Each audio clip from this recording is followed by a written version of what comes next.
Nanti makasih juga. Nanti makasih juga. 11.000. Ya, atas nanti. Sudah pasti ada di sana, saya ada di sini. Ada itu kan. Maksudnya?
Oke, kita mulai ya kuliahnya.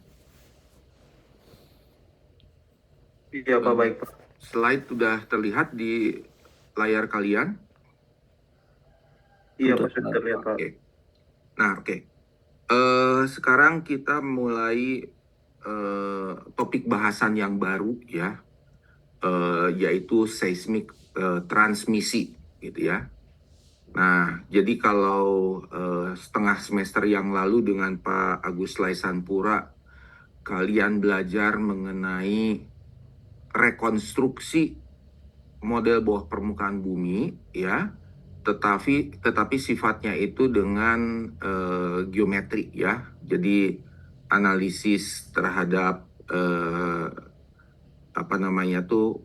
kurva waktu terhadap waktu, ya. Kurva waktu tempuh terhadap jarak, ya. Masih ingat yang dijelaskan oleh Pak Agus? Ini masalahnya saya nggak bisa ngegambar ya di sini. Mungkin mulai minggu depan saya akan pakai tablet. Tapi untuk kali ini saya kesulitan untuk memberikan ilustrasi. Ya. Nah, sekarang kita akan masuk ke dalam suatu bahasan, yaitu kita punya data waktu tempuh dari lapangan, ya.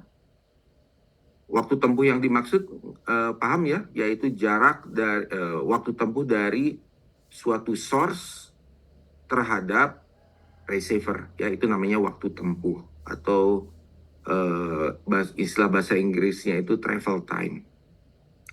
Nah, kemudian yang membedakan di dalam topik yang sekarang itu, kita memperkenalkan konsep dari seismic inversi. Ya, jadi inversi yang dimaksud adalah inversi waktu tempuh. Ya, nah, jadi kuliah pagi ini agak penting untuk dipahami, dan mohon ya kepada peserta yang nggak paham terhadap alur ceritanya, tolong untuk bertanya supaya kalian tidak tersesat di kemudian hari. Jadi kuliah pada pagi hari ini betul-betul penting untuk dipahami 100%, ya, supaya nanti kalian ke depannya tidak bingung, ya. Nah, sekarang kita mulai dulu ya dengan ilustrasi. Anggap bahwa saya punya lapangan, tentu saja kondisi bawah permukaannya saya nggak paham, ya. Jadi alam buatan Tuhan itu sedemikian rupa kompleksnya, dan kita sebagai seorang geofisika diminta untuk menebak ada apa di bawah permukaan buminya, ya. Nah, tetapi karena untuk menjelaskan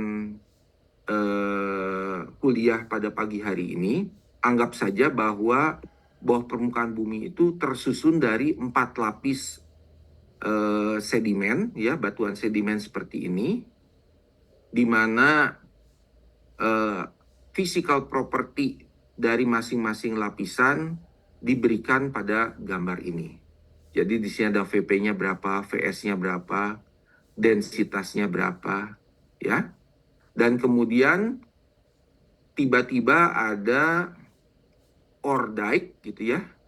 Jadi ada batuan yang menerobos dari bawah ke atas, di mana sifat fisikanya terlihat pada ini angka-angka di sini, ya. Nah, ini adalah keadaan di bawah permukaan bumi yang sebetulnya manusia tidak mengetahuinya. Nah, tetapi saya ingin menjelaskan bagaimana sih sebetulnya prinsip dari pengambilan data seismik, dan kemudian dari data seismik itu kita bisa menebak kondisi bawah permukaan di sini, ya. Untuk yang di bawahnya mohon untuk dihiraukan aja, jangan dipertanyakan, ya. Yang kalian harus pahami adalah yang di atas. Nah, kemudian sebagai seorang geofisikalis, saya menempatkan geofon yang berwarna hijau ini di atas permukaan bumi, ya. Oke. Jumlahnya cukup banyak, dan kemudian kita tempatkan juga seismic source. Salah satunya pada pada lokasi ini. Jadi pada jarak 4 meter dari permukaan dan kedalamannya 1 meter, ya. Oke. Sampai di sini dulu ada yang tidak bisa mengikuti? Semuanya paham ya? Paham, Pak. Oke, nah kemudian sekali lagi apa yang kita lakukan di lapangan adalah membangkitkan sumber gelombang seismik ini, dan kemudian data seismik kita terima di semua geofon yang ada di permukaan bumi yang berwarna hijau, ya. Bagaimana prinsipnya? Pertama, kita desain dulu si sumber gelombang seismiknya seperti apa, ya. Nah, karena kita berhadapan dengan lapisan-lapisan yang tipis, ini hanya 4 meter kira-kira, ini 4 meter juga, ya. Ini 6 meter, ini 6 meter kira-kira gitu ya. Dan ini si ore dike-nya ini berapa ini? Hanya sekitar 2 meter lebih, ya.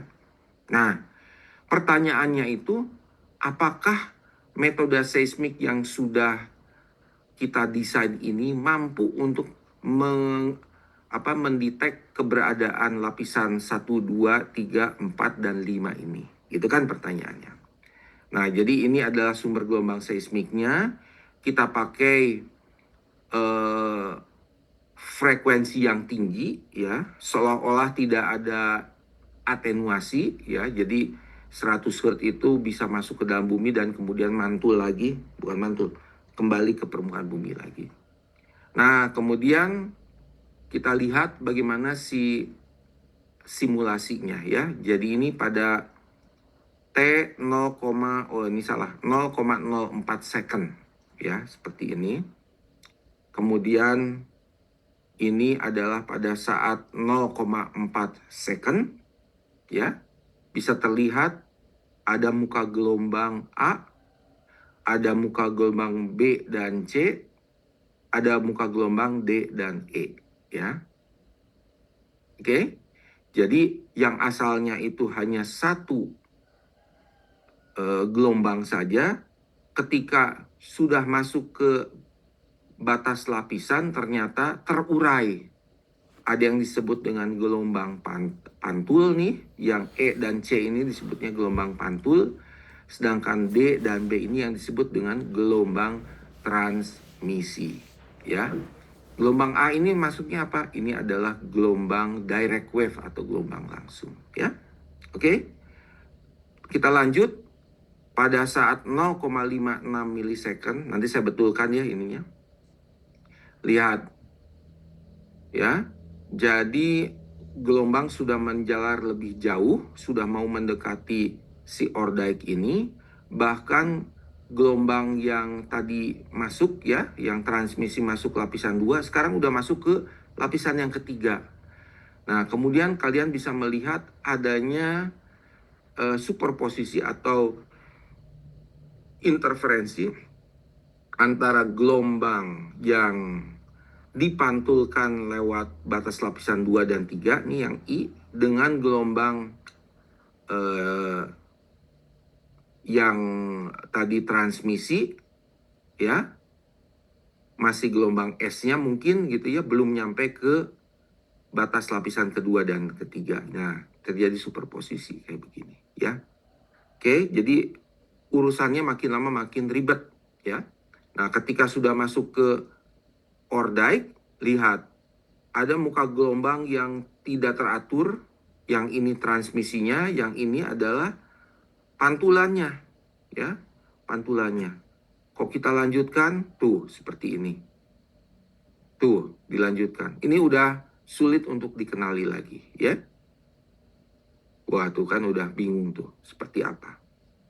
Nah, pada akhirnya kita bisa mendapatkan apa yang disebut dengan data seismik, ya. Jadi data seismik itu adalah apabila kita punya si receiver di atas permukaan bumi dan dia menerima kedatangan gelombang-gelombang yang tadi itu, ya.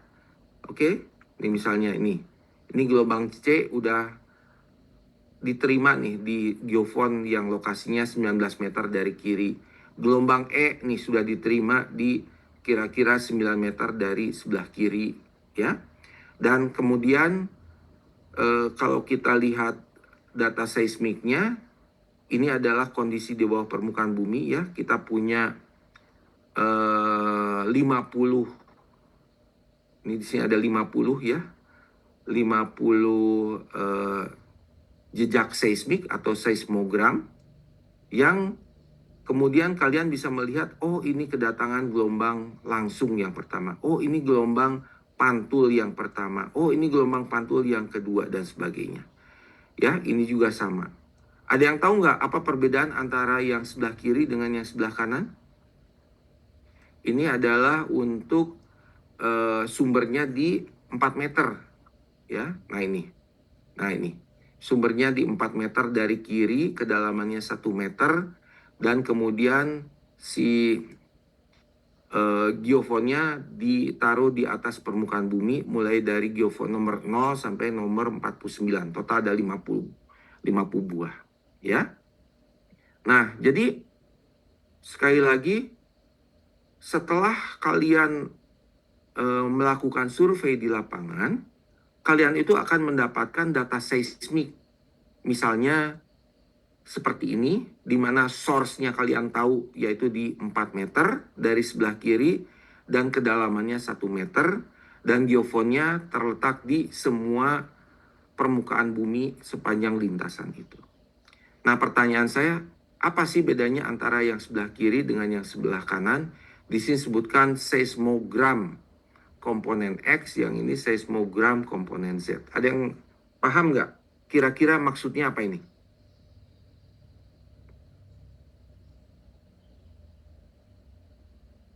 Di kurikulum Unpati ada kuliah seismologi nggak ya?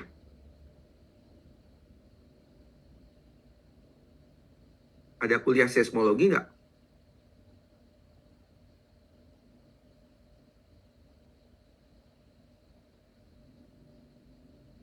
Halo? Kalau komponen X itu mencatat pergerakan partikel horizontal, Pak. Kalau komponen Z itu pergerakan vertikal, Pak. Ya, bisa dijelaskan komponen horizontal dan komponen vertikal itu bagaimana prinsip merekamnya? Apa yang bisa? Kenapa kok bisa merekam komponen horizontal dan komponen vertikal? Nah.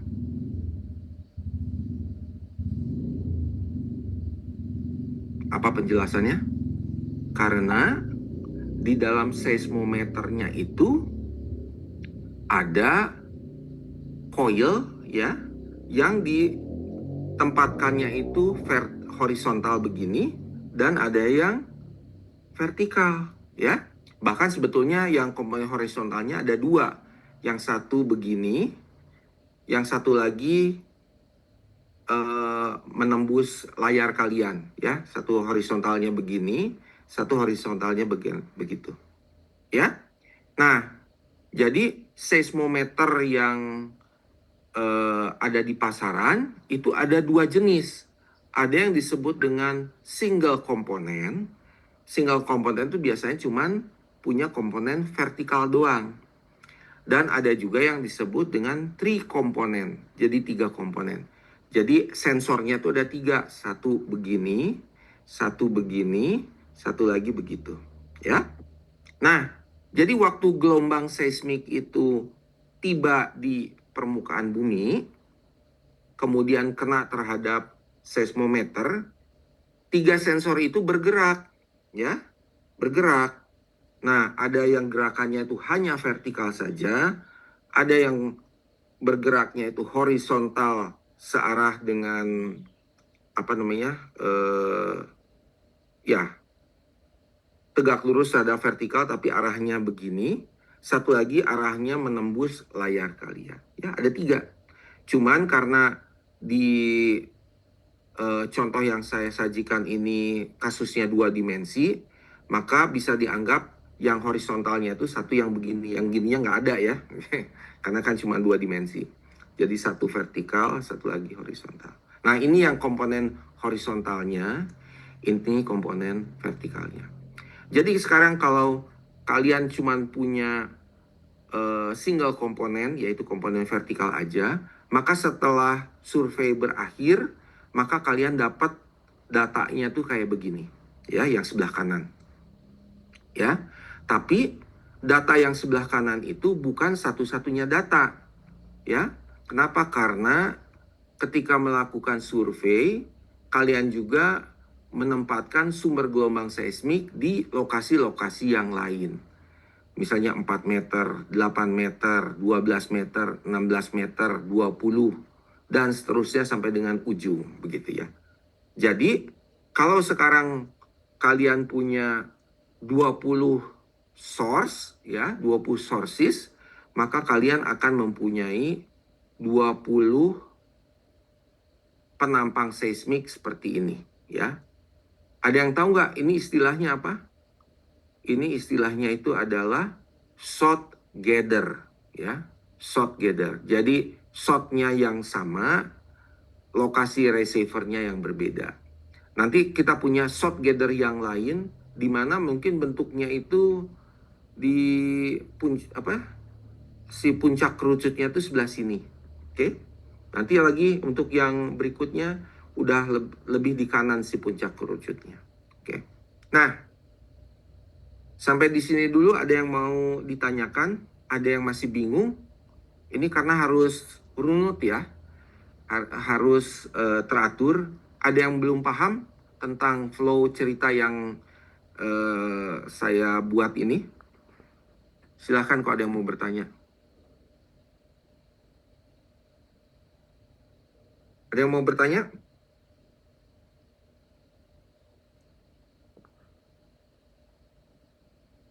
Paham semuanya? Oke ya, kita lanjutkan.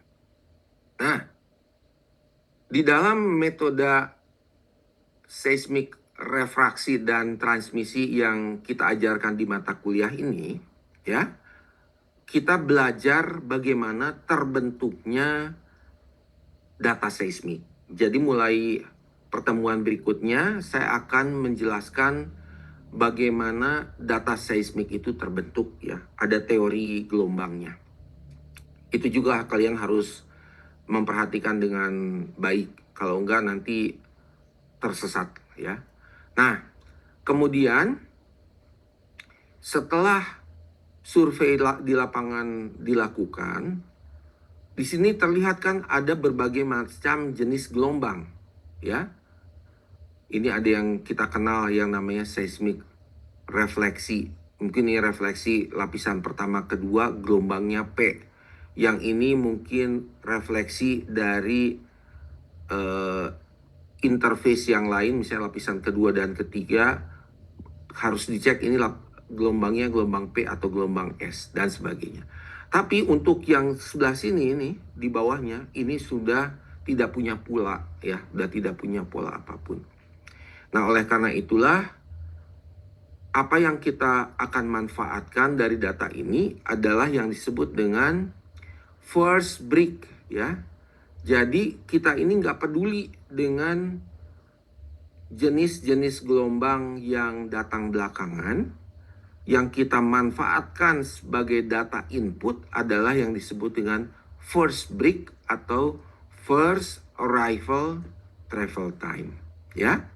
Nah, jadi data ini ya, kedatangan gelombang seismik di setiap receiver yang waktu tempuhnya bisa dibaca gitu ya dari sini. Inilah yang digunakan sebagai data input ya.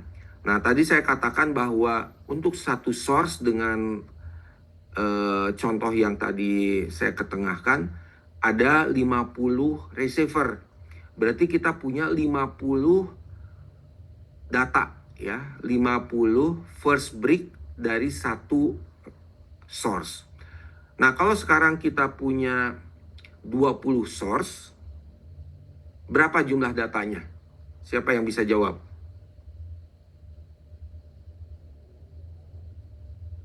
Kalau saya punya satu source, kita punya 50 receiver, berarti kita punya 50 first break atau 50 first arrival travel time.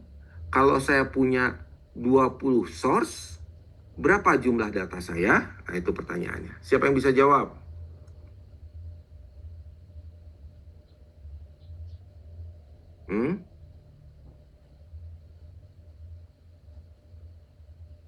Ada berapa jumlah jejak seismik atau seismogram yang saya miliki kalau saya punya 20 source dan 50 receiver setiap kali penembakan. Balik lagi ya ke gambar yang awal. Jadi ini kan 50 receiver nih yang warna hijau. Ini salah satu source-nya. Nah, sekarang saya punya 20 source. Berarti jumlah seismogramnya ada berapa? Ada berapa? Ada 20 dikali 50. 1000, Pak. Ada 1000, Pak. 1000. Jadi ada 1000 data yang kita handle ya.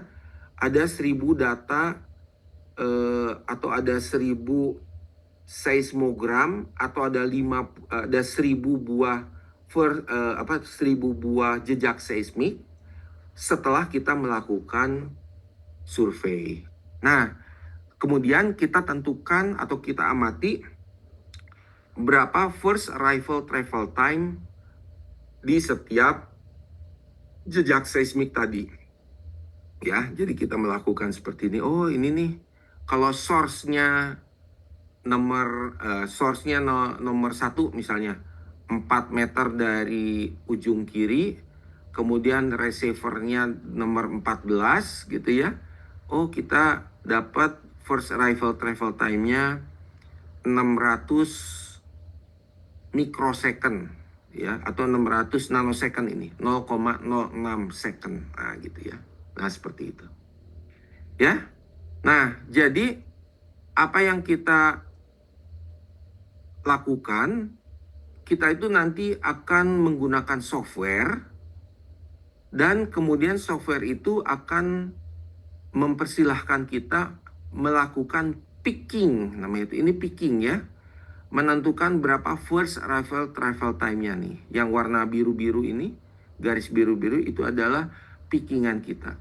Nah, kemudian kita akan membuat database di mana misalnya ya, baris pertama ini menunjukkan lokasi X dari source-nya, lokasi Y dari source-nya yang tentunya 0 semua, kemudian lokasi Z ya, kedalaman dari source-nya yaitu 1 meter. Kemudian ini berapa bacaan first arrival travel time-nya tentu aja 0 ya. Ya. Kemudian ini adalah uncertainty ya. Jadi ketidakpastian saya di dalam menentukan first arrival travel time. -1 ini menunjukkan tanda informasi dari source, sedangkan yang satu itu menunjukkan posisi receiver ya. Jadi kalau -1 itu source, yang satu itu ada receiver ya. Jadi misalnya di sini receiver nomor berapa ya? 1, 2, 3, 4. X-nya itu 3,5 meter dari sisi kiri, Y-nya itu 0, kemudian Z-nya itu adalah 0,01 meter dari permukaan tanah ya. Jadi agak ditanam sebesar 10 cm gitu. Dan kemudian bacaan travel time-nya 0,244 mikrosecond gitu ya. Oke. Ya, bisa diikuti ya. Jadi dengan demikian, kalau saya ini menggambarkan di satu database dari satu shot dengan 50 receiver ya, maka pada akhirnya kita ketika mengolah data punya 20 database seperti ini. Yang berbeda adalah lokasi dari source-nya itu di mana ya. Oke. Nah ini ya posisi X, Y, Z, ini waktu tempuhnya yang kita baca dari software. Ini adalah uncertainty-nya, ini adalah tanda untuk sumber gelombang seismik, kalau satu itu adalah untuk receiver. Ya. Nah, nanti ini di save sebagai suatu ASCII data ya, dengan akhirannya ekstensinya itu PIX seperti itu. Nah, oke. Sampai di sini dulu, ada yang mau ditanyakan?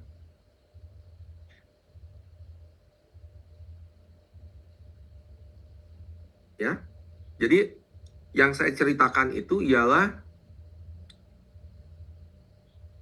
semua proses yang dilakukan di lapangan sampai dengan kalian punya data seismik, dan dari data seismik itu kalian tentukan berapa first arrival travel time-nya yang dituliskan di dalam kolom nomor 4 ya.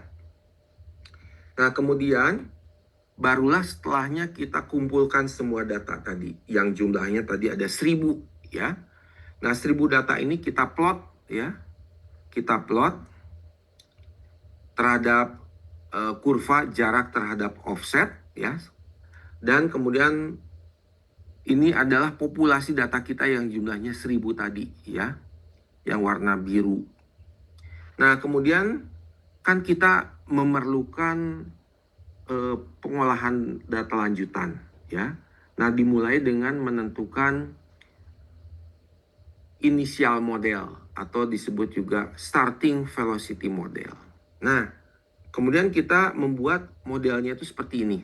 Ya, karena kan sebagai manusia saya nggak tahu bahwa permukaannya itu seperti apa. Tapi berdasarkan populasi data yang seperti ini, kita bisa memperkirakan bahwa background velocity modelnya itu seperti ini. Ya. Jadi sifatnya itu gradual, dari bawah ke atas itu makin lama makin besar velocity-nya. Dan yang kedua, kalau kita plot ya, kita punya model kecepatan seperti ini, kita punya source dan receiver yang sama dengan lokasinya waktu kita di lapangan, maka ketika kita plot, itu akan membentuk garis lurus yang seperti digambarkan di sini. Ya, jadi artinya apa?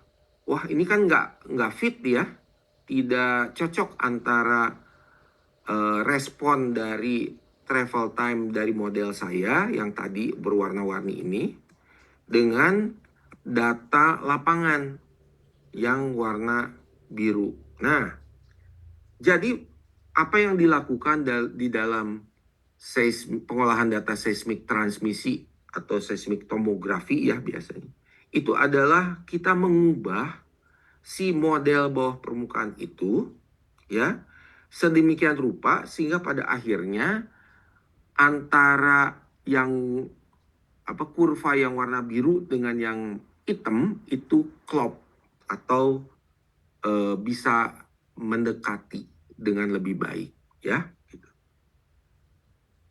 Oke, nah, jadi apa yang dilakukan? Kita lakukan suatu simulasi, jadi source-nya itu yang warna biru, ya. Sebagian nggak kelihatan tuh. Receiver-nya sama dengan posisi di lapangan seperti ini.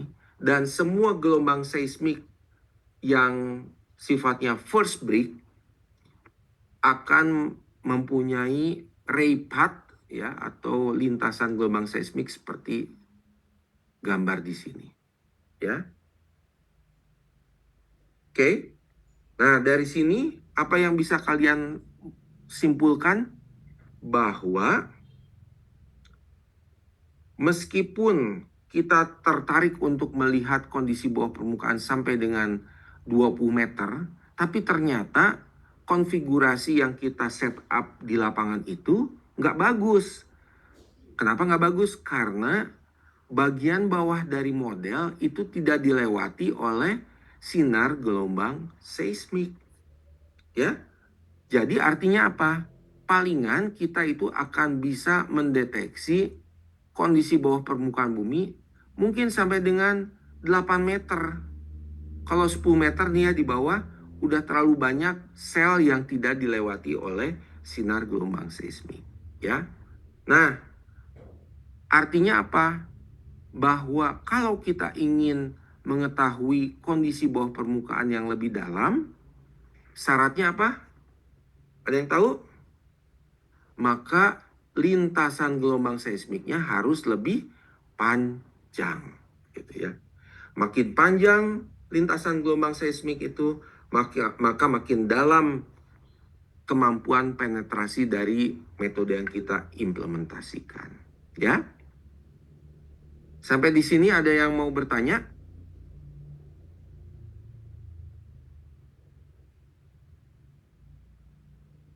Ngerti nggak? Ini masih ngerti atau udah lost? Ini yang harus menjawab loh kalian loh, ya. Kalau kalian tidak bilang ke saya bahwa Pak, saya tuh sebetulnya belum ngerti kita lagi bicarakan apa, saya akan ulang lagi, begitu, ya. Ada yang mau ditanyakan? Masih bisa mengikuti? Iya, Pak. Masih bisa, ya. Oke. Nah, kemudian singkat cerita, ya, si model yang tadi ini akan diubah-ubah oleh si program komputer. Nanti kita akan bahas ada apa sih sebetulnya di dalam komputer itu. Sehingga pada akhirnya si modelnya itu akan diperbaharui sesuai dengan travel time yang makin mendekati antara respon model kita dengan data yang kita peroleh di lapangan, ya. Pasti nggak ngerti ya ucapan saya yang terakhir, kalimat saya yang tadi. Sekali lagi ya, coba. Jadi apa yang dilakukan oleh si program komputer adalah mengubah si velocity model ini supaya pada akhirnya travel time yang kita peroleh di lapangan yang warna biru dengan travel time yang merupakan respon dari model tadi itu saling mendekati, ya. Ini dari gambar ini sebetulnya mendekati nggak? Oh iya mendekati, cuman masih bisa diperbaiki, ya. Nah, seperti apa hasil akhirnya? Nah, hasil akhirnya itu adalah seperti ini. Loh, ini gambar apa ini, Pak? Kok gambarnya aneh? Ya ini mungkin karena saya pasang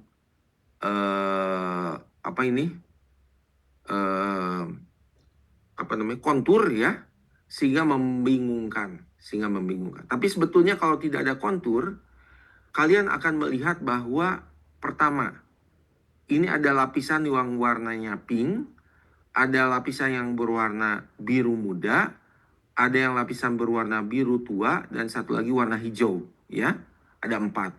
Sedangkan yang di tengah-tengah ini, sebetulnya ini adalah gambaran dari si Ordaik yang tadi, ya. Ordaik yang tadi. Ini adalah kalau saya tampilkan dalam bentuk model velocity yang sebenarnya, ya. Jadi setiap sel itu punya harga velocity-nya. Tapi kalau saya gambarkan dalam bentuk model perturbation, maka gambarnya itu akan seperti ini. Jadi supaya lebih fokus terhadap benda anomali itu, ya. Jadi ada benda anomali nih di sini, ya. Sedangkan kalau kita lihat model kecepatan yang sebenarnya, ini berapa nih menurut kalian? 2000 ya. Yang biru berapa? Mungkin 2000 berapa ini?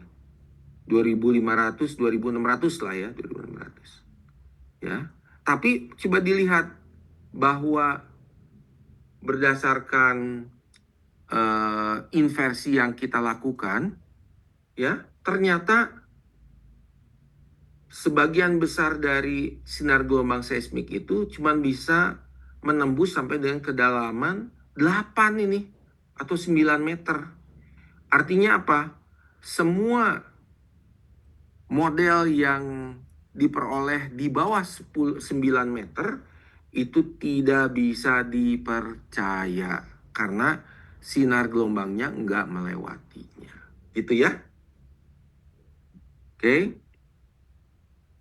Nah, jadi dengan demikian, kalau sekarang kita punya konfigurasi seperti di lapangan tadi, ternyata hanya 9 meter nih. Ya, bahkan kehadiran lapisan yang ketiga itu kita nggak terlalu yakin benar. Tapi coba tadi yang pertama ini sekitar 2000, yang kedua sekitar 2600. Coba lihat berapa sih?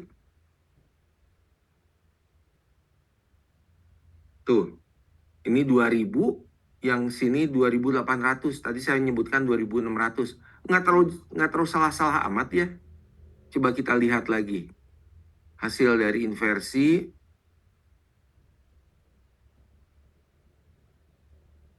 Ya, yaitu berapa nih yang warna ini? 5 meter ya. Yang kedua mungkin sampai dengan 9 meter lah yang warna biru tua. Coba kita lihat. Oh ya, tadi 5 meter, yang kedua lebih dalam ini sampai 12. Tadi saya menyebutkan 9 meter ya. Kenapa? Karena batas antara lapisan kedua dan ketiganya udah nggak terlalu bisa dipercaya lagi. Ya, mengingat kemampuan penetrasi yang bagus cuma sampai dengan 9 meter. Gitu ya. Oke, nah kemudian kita tampilkan perbedaan antara data lapangan dengan data seismik, ya, travel time data seismik yang setelah kita lakukan inversinya.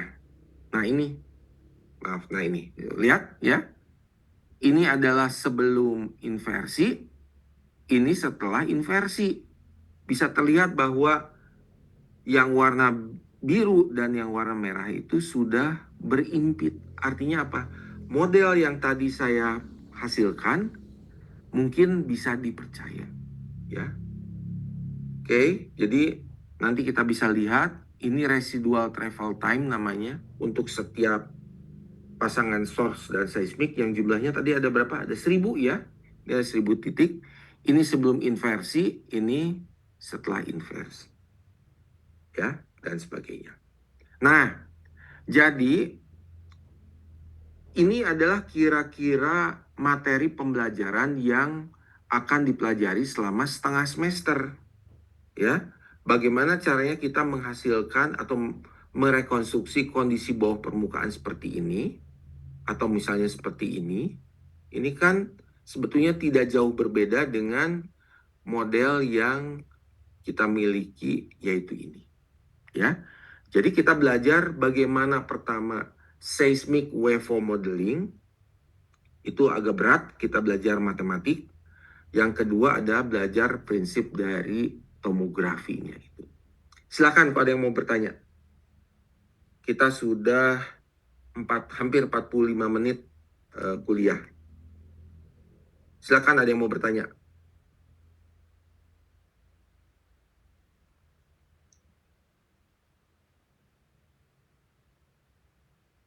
Siapa yang mau bertanya? Siapa yang belum paham? Ayo. Harus bertanya ya. Karena ini kuliah krusial nih. Minggu pertama. Kalau kalian bingung, nanti selanjutnya akan makin bingung. Ya. Apalagi kita akan bicara sesuatu yang lebih detail. Ya, sesuatu yang lebih detail. Yang tadi saya gambarkan adalah overview yang akan kita pelajari selama selama setengah semester.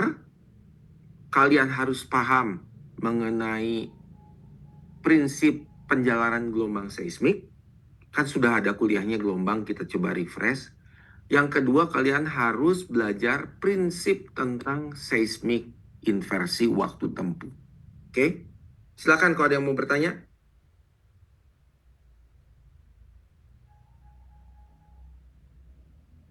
Ayo.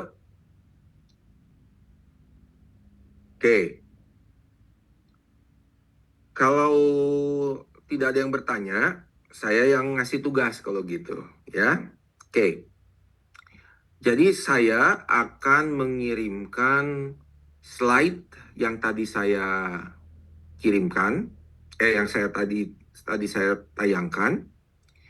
Tugas kalian adalah menyusun summary kuliah saya pagi hari ini. Ya. Nanti link untuk mengumpulkan tugasnya akan saya berikan. Ya.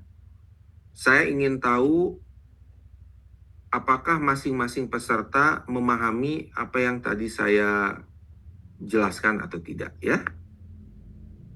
Oke. Jadi apapun yang tadi saya jelaskan, kalian tulis ulang, ya.